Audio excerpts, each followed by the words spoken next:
2, 3, 4. Swagger lady on the floor. I'm always chicken trending. Cause my body love Presta.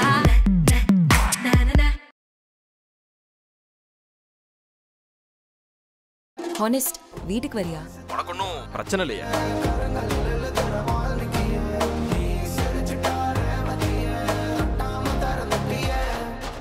Holidays-nale, adu namma GT Holidays da. GT Holidays, South India's #1 travel brand. You know you are special when you're with GT Holidays.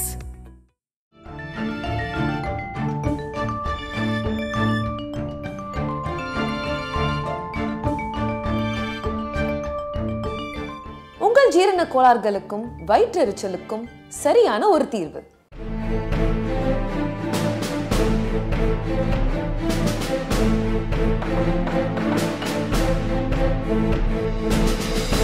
பத்து 15 தயாரிப்பாளர் சந்திக்கக்கூடிய வாய்ப்பு கிடைச்சி அவங்க எல்லாரும் த்ரிஷா வந்து அரசியலுக்கு போகிறாங்க, சினிமா விட்டு விலகுறாங்க. த்ரிஷாவும் விஜய் கட்சியில் தான் அவர் சேர போகிறாரு. அதன் காரணமாக தான் அரசியலில் வந்து அவர் வரப்போகிறார் அப்படின்றது வெளில செய்தியாக வரும். அதாவது இனிமேல் நான் படம் கொஞ்சம் பண்ணல அப்படின்னா இன்றைக்கே போய் ஜாயின் பண்ணணும், விஜய் சார் பார்ட்டியில் ஜாயின் பண்ணணும் அப்படின்னு அவங்க டிசைட் பண்ணிட்டாங்க.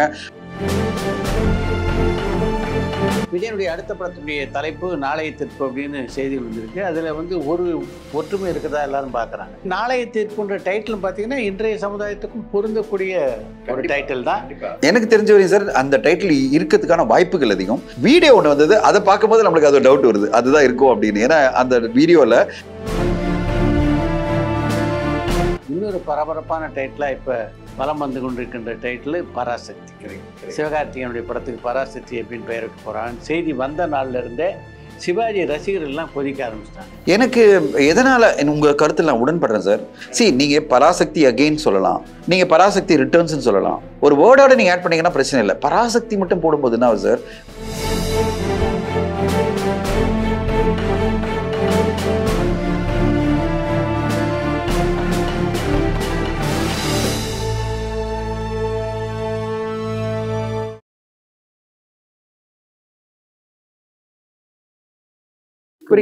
இப்போ வந்து ஒரு செய்தி ஒன்று வந்துகிட்டு இருக்கு. என்னென்ன? நேரடியாக விஜயோட அதில் சம்மந்தப்படுத்தலை அப்படின்னா எல்லாரும் புரிந்து கொள்கின்ற அளவில் அந்த செய்தி இருக்கு.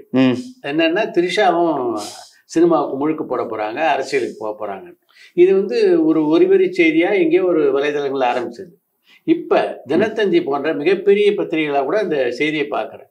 நேற்று ஒரு 10-15 தயாரிப்பாளர் சந்திக்கக்கூடிய வாய்ப்பு எனக்கு கிடைச்சு. அவங்க எல்லாரும் த்ரிஷா வந்து அரசியலுக்கு போறாங்க, சினிமா விட்டு விலகுறாங்க. யார் சொன்னாங்க? பேட்டி ஏதாவது கொடுத்துருக்காங்க? இல்லை பத்திரிகை செய்தி. அதாவது எப்படி வந்து ஒரு ஊர்ஜிதப்படுத்தப்பட்ட செய்தியா வருது. இப்போ த்ரிஷா வந்து அரசியலுக்கு போறாங்க, சினிமா விட்டு விலகுறாங்கன்னா எல்லாருக்கும் தெரியும் விஜய் கட்சியில் தான் அவர் சேர போறாரு. அதன் காரணமாக தான் அரசியலில் வந்து அவர் வரப்போறாரு அப்படின்றது வெளில செய்தியா வரும். இப்படி இப்போ ஒரு செய்திகள் வந்துகிட்டு இருக்கு சார். இது எல்லாமே வந்து என்ன பொறுத்தவரை வந்து ரூமர்ஸ் தான், உண்மை கிடையாது. த்ரிஷா அவர்களை பொறுத்தவரையும் அவங்க தொடர்ந்து படங்கள் நடிச்சு தான் இருக்காங்க. ஒரு பிரேக் எடுக்கலாம்னு அவங்க நான் கேட்டிருக்கலாம்.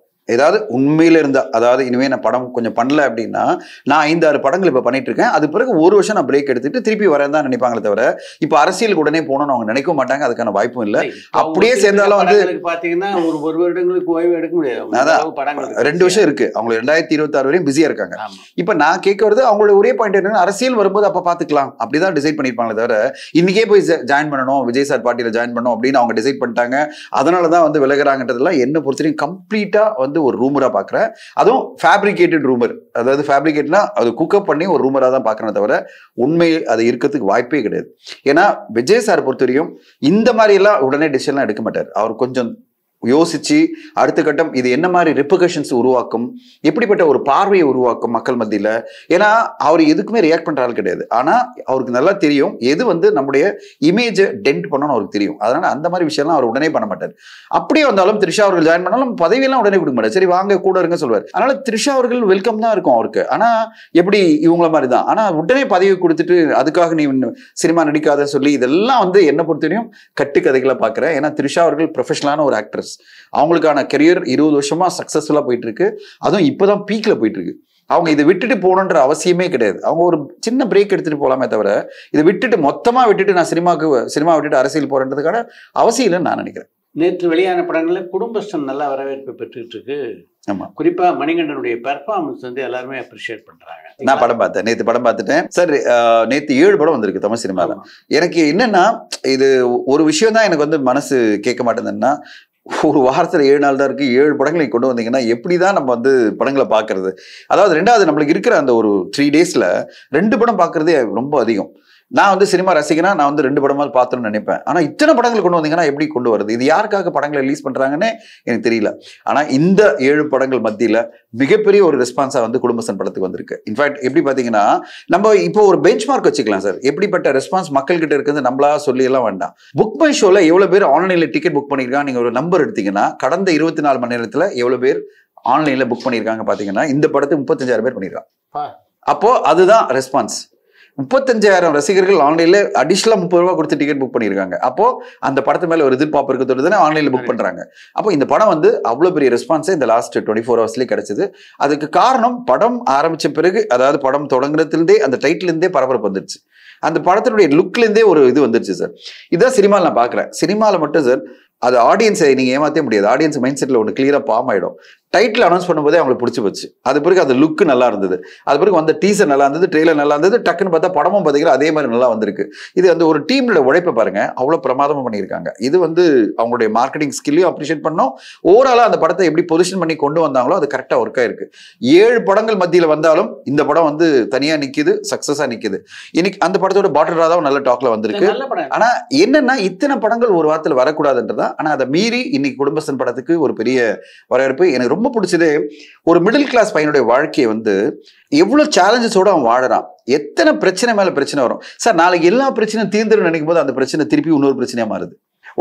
ஒரு சீன் சொல்றேன் சார். அவனுக்கு வந்து ஒரு டீலை முடிச்சு கொடுப்பான், ரியல் எஸ்டேட் டீலை முடிப்பாரு. நவீன் கேரக்டர்ல மணிகண்டன் நடிச்சிருக்காரு. அவர் மறுநாள் வந்து அவர் சொல்லுவார், உனக்கு 2% கமிஷன் கொடுத்தாருன்னு. 2% 3 லட்சம் ரூபாய் வருது. இப்போ 3 லட்சம் ரூபாய் வந்ததுன்னா என் கடனை அடைச்சிருவேன், அப்பாவுக்கும் கொடுக்க வேண்டியதை கொடுத்துடலாம். அதாவது அவர் வீட்டில் வந்து ரிப்பேர் பண்ண நினைப்பார். இப்போ 3 லட்சம் ரூபாய் வந்ததுன்னா நம்முடைய பிரச்சனைகள்லாம் சால்வ் ஆகிடும் நினைச்சு மறுநாள் போய் ரெஜிஸ்ட்ரேஷன் முடிச்சு வெளில வருவாரு. அந்த ஓனர் வந்து 1 லட்சம் ரூபாய் கொடுப்பார் சார். 1 லட்சம் ரூபாய் கொடுக்கும்போது எனக்கு கோவம் வரும். சார் நீங்க 2% கொடுக்குறதுன்னு சொன்னீங்க, 3.5 லட்சம் கொடுக்குறதுன்னு சொன்னீங்க, என்ன சார் இப்படி வந்து நீங்க 1 லட்சம் ரூபாய் கொடுக்குறீங்கன்னும் போது ஓனர் சொல்றேன் இதுவே அதிகம்டா உனக்கு அப்படின்னு அவர் சொல்லுவார். நீ பண்ண வேலைக்கு இதுவே அதிகம். ஜென்ரலா இப்படிதான் ரெஜிஸ்ட்ரேஷன் வரையும் ஒண்ணு பேசுவாங்க. ரெஜிஸ்ட்ரேஷன் ஆன பிறகு தம்பி இதுக்கு மேல எல்லாம் கொடுக்க முடியாது, என்ன எடுத்துக்கலன்னா போ அப்படின்வாங்க. ஏன்னா ரெஜிஸ்ட்ரேஷன் முடிஞ்சிச்சு, உன்னால ஒண்ணும் பண்ண முடியாது. அப்போ இவனுக்கு வந்து அந்த தன்மானம் வந்துடுது. என்ன வந்து அவ்வளவு கேவலமா நினைக்கிறியா, நான் உனக்காக இவ்வளவு பிரசன்டேஷன் கொடுத்து அந்த இடம் எவ்வளவு முக்கியம்னு சொல்லி நான் இம்ப்ரெஸ் பண்ணி உன்னை வாங்கி வச்சிருக்கேன். அதோட 1.8 crore ப்ராப்பர்ட்டியை நான் 1.75க்கு வாங்கி கொடுத்துருக்கேன். அதாவது உனக்காக குறைச்சிருக்கேன். அப்போ எனக்கு கொடுக்க வேண்டியதை கொடுத்துடலாம்ல அப்படின்னு அவன் கேட்பான். ஆர்கியூ பண்ணும்போது டேய் வாங்கதானே வாங்கிக்கோ இல்லைன்னா போடா அப்படின்னு பாருங்க. என்ன பண்ணுவான், அவன் ஏறி போகும்போது அவங்க அப்பா கேரக்டர்ல சுந்தரராஜன் நடிச்சிருப்பாரு. டேய் பரவாயில்லடா வாங்கிக்கலடா, இப்படியெல்லாம் விடக்கூடாதுப்பா, அப்படியெல்லாம் விடக்கூடாது, அவன் கொடுக்க வேண்டியது ஏன் தொகை, நான் சம்பாதிச்ச தொகையை கொடுக்கணும் அப்படின்னு அவன் உணர்வும் போராடுவான் சார். அந்த கார்ல அவன் ஏறி போகும்போது அந்த 1 லட்சம் ரூபாய் தூக்கி அவன் மூஞ்சில் அடிப்பான். அப்போ எல்லாருமே ஷாக் ஆயிடுவாங்க. சுந்தரராஜன் சார் எல்லாரும் ஷாக் ஆயிட்டு சொல்லுவாங்க, என்னடா டேய் வந்த பணத்தை தூக்கி வச்சுட்டு அவன் என்ன பண்ணா போடா வாடான்னு சொல்ல போடா சொல்லி எடுத்துன்னு போயிட்டு இருப்பான். இப்போ எல்லாருமே வீட்டுல ஷாக் ஆகிப்பாங்க. அப்போ சொல்லுவான், என் தன்மானம் முக்கியமா, என்னோட அடையாளத்தை விட்டுட்டு பணத்துக்காக நான் எல்லாத்தையும் திறந்துட்டு மிடில் கிளாஸ் வாழ்க்கைன்றதுக்காக நான் எல்லாத்தையும் விட்டுட்டு வாழணுமா அப்படின்னு. இதுதான் சார் கான்ஃபிளிக்ட் படத்துல ஒரு கான்ஃபிளிக்டா நீங்க பாத்தீங்கன்னா இந்த சமுதாயம் என்னை எப்படி எதிர்பார்க்குது. சமுதாயம்ன்றது என்னுடைய அப்பா அம்மா, என்னோட குடும்பம், இந்த உறவினர்கள், என்னை சுத்தி இருக்கிற நண்பர்கள் என்ன எதிர்பார்க்கறாங்க, நான் எப்படிப்பட்ட வாழ்க்கையை வாழணும் விரும்புறேன். இதுதான் சார் கதையே. இவ்வளவு பிரமாதமா இது வந்து எல்லா மிடில் கிளாஸ் மட்டும் இல்ல, அப்பர் மிடில் கிளாஸ்ல இருந்து எல்லாருக்குமே ஒரு ஈஸியா கனெக்ட் ஆகக்கூடிய ஒரு பிரமாதமான கதை. இதுல ஒரு ஹை பாயிண்ட் வச்சு ஒரு ஹீரோ கடைசியில ஜெயிச்சு எல்லாத்தையும் முடிச்சுட்டு பெரிய பணக்காரன் ஆயிட்டான் அப்படிலாம் காமிக்கல. அவன் கஷ்டப்பட்டே இருப்பார் சார், யதார்த்தமாவே முடிச்சிருப்பாரு சார். எனக்கு உண்மையிலேயே ஆச்சரியமா இருந்தது. டைரக்டரும் ரைட்டரு மணிகண்டனை பார்த்து எப்படி இப்படி ஒரு கதையை வந்து இவங்க அக்செப்ட் பண்ணிட்டாங்க. நம்ம ஜென்ரலா ஒரு திரைப்பட கதையை என்ன எதிர்பார்ப்போம்னா கடைசியில ஒரு சேஞ்ச் இருக்கணும், கிளைமேக்ஸ்ல வந்து ஒரு ஜெயிக்கணும் அப்படின்னு. அவன் ஜெயிக்கிறது என்ன தெரியுமா சொல்லுவான், இந்த வாழ்க்கைய அன்போட இதுல இருக்கிற சந்தோஷங்களை அனுபவிச்சுட்டு போறதுதான் வாழ்க்கை. இவ்வளவு பிரச்சனைகள் நடுவுல நம்மளுக்கு கிடைக்கிற இந்த குட்டி குட்டி சந்தோஷங்கள்ல நம்ம வாழ்க்கையை வாழலாம் அப்படின்னு சொல்லிட்டு ரொம்ப பிரமாதமான ஒரு கருத்தை வந்து அந்த படத்தினுடைய இயக்குனரும் தயாரிப்பாளர் எல்லாருக்கும் வாழ்த்து சொல்லணும். 2 பேருமே அதான் நக்கலைட்ஸ் என்ற டீம்ல இருந்து வந்துட்டு அதுல இருந்து வந்துட்டு அவங்க ரொம்ப அழகா பண்ணியிருக்காங்க சார். மணிகண்டன் அவர்களுக்கு என்னோட வாழ்த்துக்கள். என்னன்னா இந்த மாதிரி ஒரு கதையை சூஸ் பண்ணி அதுல வந்து ஏமாத்தாம, ரசிகர்களை ஏமாத்தாம, ஃபைட் கிடையாது, தேவையில்லாத காமெடின்னு எதுவும் கிடையாது. அதை விட ஒரு கிளைமேக்ஸ் நான் கொடுக்க போறேன், அதுல வந்து மிகப்பெரிய ஹை பாயிண்ட் ஒன்று கொடுத்துட்டு போறேன் அப்படிலாம் எதுவும் இல்லை. கிளைமேக்ஸ் என்பது வாழ்க்கை இப்படிதான் வாழணும் அப்படின்னு சொல்லிட்டு பிடிச்சது எல்லாமே எனக்கு நிறைவான ஒரு படமா இருந்தது. கண்டிப்பா எல்லாரும் ஃபேமிலியோட போய் பார்க்கக்கூடிய ஒரு படம். பாட்டில் அதை இன்னும் பார்க்கல நான். அதே மாதிரி வந்து மிஸ்டர் ஹவுஸ் கீப்பிங் எல்லாம் பார்க்கணும். நல்ல வரவேற்பு பெற்றிருக்கு. ஆனாலும் பாத்தீங்கன்னா இந்த இத்தனை படங்களுடைய வெளியீடு காரணமாக கூட சில படங்களுடைய வசூல் பாதிக்கப்படும். விஜயனுடைய அடுத்த படத்துடைய தலைப்பு நாளைய தீர்ப்பு அப்படின்னு செய்தி வந்திருக்கு. அதுல வந்து ஒரு ஒற்றுமை இருக்கிறதா எல்லாரும் பார்க்குறாங்க. விஜய் வந்து சினிமாவில் நடிக்க தொடங்கியது நாளைய தீர்ப்பு படத்தில் தான். அவருடைய கடைசி படத்துக்கு அந்த படத்தை பேரை வச்சா வந்து ஒரு மாதிரி ஒரு பொருத்தமாக இருக்கும் அப்படின்றாங்க. ஆனால் இது வரைக்கும் உறுதி செய்யப்பட்ட தகவலாக அது தெரியல. ஆனால் படத்துக்கு டைட்டில் வைக்கிறது இப்படி ஒரு சிக்னிஃபிகண்ட் ஐடியாவோட வச்சுருந்தாங்கன்னா அது ஒரு நல்ல விஷயம் தான். அதே மாதிரி நாளைய தீர்ப்புன்ற டைட்டில் பார்த்தீங்கன்னா இன்றைய சமுதாயத்துக்கும் பொருந்தக்கூடிய டைட்டில் தான். இன்னைக்கு இவர் எடுத்துட்டு இருக்க இந்த படம் பார்த்தீங்கன்னா நிச்சயமா அரசியல் சார்புடைய படமா இருக்க நிறைய வாய்ப்புகள் இருக்கு. அதுக்கும் பார்த்தீங்கன்னா நாளைய தீர்ப்பு வந்து பொருத்தமா இருக்கும். அவங்க அப்பாவும் பாத்தீங்கன்னா இந்த தீர்ப்பு அப்படின்னு வச்சுக்கிட்டு பல படங்கள் எடுத்தது இப்படி பல விஷயங்கள் அதுல இருக்கிறதாவே நான் பாக்குறேன். எனக்கு தெரிஞ்ச வரையும் சார் அந்த டைட்டில் இருக்கிறதுக்கான வாய்ப்புகள் அதிகம். ஸோ நாளைய தீர்ப்புன்றது வந்து அவருடைய அரசியல் பயணத்துக்கு அந்த டைட்டில் செம்மையா யூஸ் ஆகும். ஏன்னா அவர் அதை நோக்கி தான் சொல்றாரு. நாளைய தீர்ப்பு மக்களுடைய தீர்ப்பு என்னவா இருக்க போகுதுன்றதுக்காக அந்த டைட்டில் வச்சிருக்கிறதுக்கான வாய்ப்பு இருக்கு. உண்மையிலே அது ஒரு பிரில்லியண்டான மூவா பாக்குறேன். நாளைய தீர்ப்புன்னு வைக்கும் போதே டக்குன்னு வந்து ஆடியன்ஸ் மத்தியில அவர் வெளில எல்லாம் பேச முடியும் நாளைய தீர்ப்புன்னு. இந்த நேரத்துல ஒண்ணு சொல்றேன் சார், அவங்க ரிலீஸ் டேட்டும் வந்து மாத்திருக்காங்க அப்படின்னு நிறைய டாக் போயிட்டு இருக்கு. ஜனவரி தான் வராங்க. பாருங்க எப்படிப்பட்ட ஒரு ஸ்ட்ராட்டஜியா மாறுது பாருங்க. ஏன்னா அரசியல் நிறைய கலந்து வருதுன்னா, ஜனவரி வருதுன்னா ஏப்ரல் மேல எலெக்ஷன். இப்ப இந்த படத்தினுடைய வெற்றி மாபெரும் ஒரு சப்போர்ட்டா அந்த படத்துக்கு இந்த அவருடைய முயற்சிக்கு மாறும். சோ கண்டிப்பா இந்த படம் பெரிய வெற்றி அடையும்.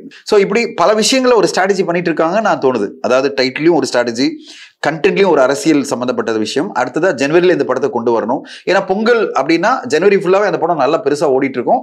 பிப்ரவரி மார்ச் தானே மக்கள் மத்தியில ஒரு ஃப்ரெஷ்ஷா இருக்கும். அக்டோபர்ல வந்துச்சுன்னா 4 மாசத்துல மறந்து போயிடுவாங்க. ஓகேங்களா, படம் முடிஞ்சு 4 மாசத்துல நிறைய படம் வந்துடும், மறந்தே போயிடுவாங்க. அப்ப ஜனவரியில பொங்கல் படம் வந்துடும், அந்த படங்களை மக்கள் பேசிட்டு இருப்பாங்க. இப்போ விஜய் சாருடைய கடைசி படம் பொங்கலுக்கு வருதுன்னா 1 மாசம் மக்கள் அதை தான் பேசிட்டு இருப்பாங்க. அப்போ எலெக்ஷன் வரும்போது அவருக்கு மிகப்பெரிய உபயோகமா அது மாறும்.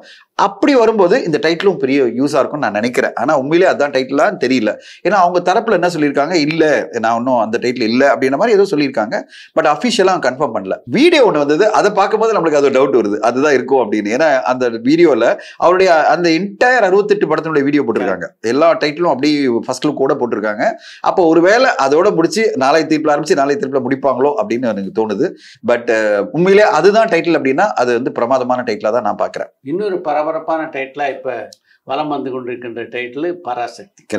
சிவகார்த்திகேயனுடைய படத்துக்கு பராசக்தி அப்படின்னு பெயர் வைக்க போறாங்க. செய்தி வந்த நாள்ல இருந்தே சிவாஜி ரசிகர்கள் எல்லாம் கொதிக்க ஆரம்பிச்சிட்டாங்க. ஏன்னா சிவாஜியை பொறுத்த வரைக்கும் ஒரு ஐகானிக் படம் மட்டும் இல்ல, ஒரு அறிமுகமான படம் அப்படின்றதுனால அந்த பேரை வேறு படத்துக்கு வைக்கக்கூடாது அப்படின்றதுல அவங்க ரொம்ப உறுதியா இருக்காங்க.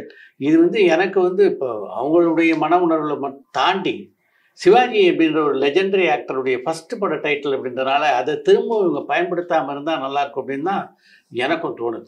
உங்க கருத்துல நான் உடன்படுறேன் சார். நீங்க கூகுள் பண்ணீங்கன்னா பராசக்தின்னு போட்டீங்க வச்சுங்களேன், இன்னைக்கு சிவாஜி கணேசன் படம் வந்து நிற்கும். வீரபாண்டிய கட்டபொம்மன் போட்டீங்கன்னா அதான் வந்து நிற்கும். இப்ப நீ இன்னொரு பராசக்தி போட்டீங்கன்னா இப்ப இருக்கிற யங்ஸ்டர்ஸ் எல்லாம் கூகுள் பண்ணாங்கன்னா இதான் வந்து நிற்கும். சிவகார்த்திகேயன் அவர்கள் ஜெயமரை சேர்ந்து நடிக்கிறாங்க, சுதா குங்கரா படம் வரும்போது அப்போ சிவாஜி அவர்களுடைய 1952 படம் நம்ம எப்படி சொல்றோம்னா அடையாளத்தை வந்து இழக்க நேரிடும். கூகுள் பண்ணாலே பராசக்தி டைப் பண்ணா என்ன ஆயிடும்னா கூகுள் அப்படியே கொண்டு வந்துடும். இப்போ இந்த பராசக்தி வரும்போது கண்டிப்பா அதுதான் வந்து நிற்கும். சரி, நீங்க பராசக்தி அகெயின் சொல்லலாம், ஏற்கனவே அது மாதிரி தான் மீண்டும் பராசக்தின்னு ஒண்ணு பண்ணாங்க. நீங்க பராசக்தி ரிட்டர்ன்ஸ் சொல்லலாம், ஏதோ ஒண்ணு டைட்டில் வந்து ஆட் பண்ணிக்கலாம். ஒரு வேர்டோட நீங்க ஆட் பண்ணீங்கன்னா பிரச்சனை இல்லை. பராசக்தி மட்டும் போடும்போது என்ன சார், கண்டிப்பா ஒரிஜினல் படத்தினுடைய அந்த ஒரு ஹிஸ்டரி இருக்குல்ல, அது வந்து மறக்கப்படும். அப்படி இல்லாம இருக்கணும்னா அவருக்கான ட்ரிபியூட்டா நான் எப்படி பாக்குறேன்னா பராசக்தியின் டைட்டில் மட்டும் வைக்கக்கூடாது சார். அந்த பல படங்கள் இப்படி நடந்திருக்கு சார். நீங்க எடுத்தீங்கன்னா நாடோடி மன்னன் ஒரு படம், எம்ஜிஆர் அவர்களுடைய ஐகானிக் படம். அந்த படத்துக்கு டைட்டில் வந்து ஒரு படத்துக்கு வந்தது, உங்களுக்கே தெரியும். நான் அந்த படம்லாம் வரும்போது நான் நினைச்சேன் ஏன்டா இப்படி பண்றாங்க. ஏன்னா எம்ஜிஆர் உள்ள ஐகானிக் படத்துல நீங்க கொண்டு வந்து 1000 ஒருவன் போட்டீங்கன்னா இப்ப 1000 ஒருவன் எவ்வளவு பெரிய ஹிஸ்டாரிக்கல் படம். ஆனா இன்னைக்கு 1000 ஒருவன் போட்டீங்கன்னா அது செல்வராகவன் படம் தான் வந்து நிக்குது கூகுள் பண்ணும்போது. ஏன்னா அவ்வளவு பேர் அதை கல்ட்டு படமா பார்க்க ஆரம்பிச்சிட்டாங்க, அந்த 1000 ஒருவன் மறந்துட்டாங்க, எம்ஜிஆர் படத்தையே மறந்துட்டாங்க. சரி, இப்படி நடக்கக்கூடாதுன்றதுதான் என்னுடைய பர்சனல் கருத்து. நீங்க உங்களுக்கான ஒரு தனித்துவமான ஒரு டைட்டில் உருவாக்குங்க. அதே நடிகர் நடிச்ச படத்தை கொண்டு வந்தா பிரச்சனை கிடையாது. விக்ரம் அப்படின்ற படத்தை வந்து அதே கமல் சார் வந்து திருப்பி கொண்டு வராருன்னா அவரு மறக்கப்படல. அவருடைய படம் தான் இன்னொரு படம் வருது விக்ரம் அப்படின்ற டைட்டில். அது அவருக்கான பிரச்சனையே கிடையாது. ஏன்னா அவருக்கு தான் அது என்ஹான்ஸ் ஆகும். சிவாஜி அவர்கள் நடிச்சு ஐகானிக்கா இருக்க ஒரு படத்தோட டைட்டில் வந்து நீங்க உங்க படத்துக்கு வைக்கும்போது சிவாஜி படம் அவருடைய படம் வந்து மறக்கப்படும். அதுவும் இல்லாம ஒரு படம் வெளிவரும்போது சிவாஜி ரசிகர்கள் லட்சக்கணக்கான ரசிகருடைய மனதை புண்படுத்திட்டு ஏன் படம் வெளிவர்றது வந்து எதுக்கு? அதனால அதை தவிர்த்துட்டாங்கன்னா நல்லது. இல்ல அவங்க ஏற்கனவே வீடியோ எல்லாம் போட்டாங்க, நாளைக்கு வருதுன்னு நினைக்கிறேன். லுக் வந்து ஃபர்ஸ்ட் லுக் நாளைக்கு வருதா தெரியல, மண்டே வருதுன்னு நினைக்கிறேன். என்னன்னா அவங்க ஏற்கனவே அதை டிசைட் பண்ணி அதுக்கு NOC வாங்கி பண்ணியிருக்காங்க. NOC வாங்கி தான் பண்ணியிருக்காங்க. NOC எல்லாம் பண்ண முடியாது. ஆனா இது தவிர்க்கலாமே, அதுதான் என்னுடைய கோரிக்கை. ஏன்னா இவ்வளோ நல்ல ஒரு படம் எடுக்கிறீங்க, 1965 பேஸ் பண்ணி ஒரு பிரமாதமான ஒரு கதையை எடுக்கிறீங்கன்னு போது நம்ம அதுக்கான ஒரு டைட்டில் சூஸ் பண்ணலாமே. ஐகானிக்கான ஒரு டைட்டில் ஏன் எடுக்கணும்? அதுவும் வந்து பர்டிகுலரா சிவாஜி சார்னாலே நம்ம பராசக்தி தான். அவரை வந்து ஏதோ ஒரு வகையில மறக்கடிக்கக்கூடிய ஒரு டைட்டில் நீங்க எப்படி யூஸ் பண்ணிக்கலாம்? நீங்க உங்க டைட்டில் வைக்கும் போது அது மறக்கடிக்கிற வேலையா தானே இருக்கு. அதை நீங்க மறந்துடுங்க, எங்க பராசக்தி பாருங்க அப்படின்னா எப்படி நியாயம் அது? சிவாஜி சாரை வந்து எப்படி நம்ம மறக்க முடியும்? தமிழ் சினிமா இருக்கிற வரையும் சிவாஜி சார் மனசுல வச்சுட்டே இருக்கும்ல. அப்படி மனசுல வச்சுட்டே இருக்கும்போது நம்ம பராசக்தியை நான் மனசுல வச்சுட்டே இருப்போம்ல, அந்த வசனங்களும் எல்லாமே. அதுக்காக சொல்றேன். நன்றி, சந்திப்போம் அடுத்த வாரம். தேங்க்யூ.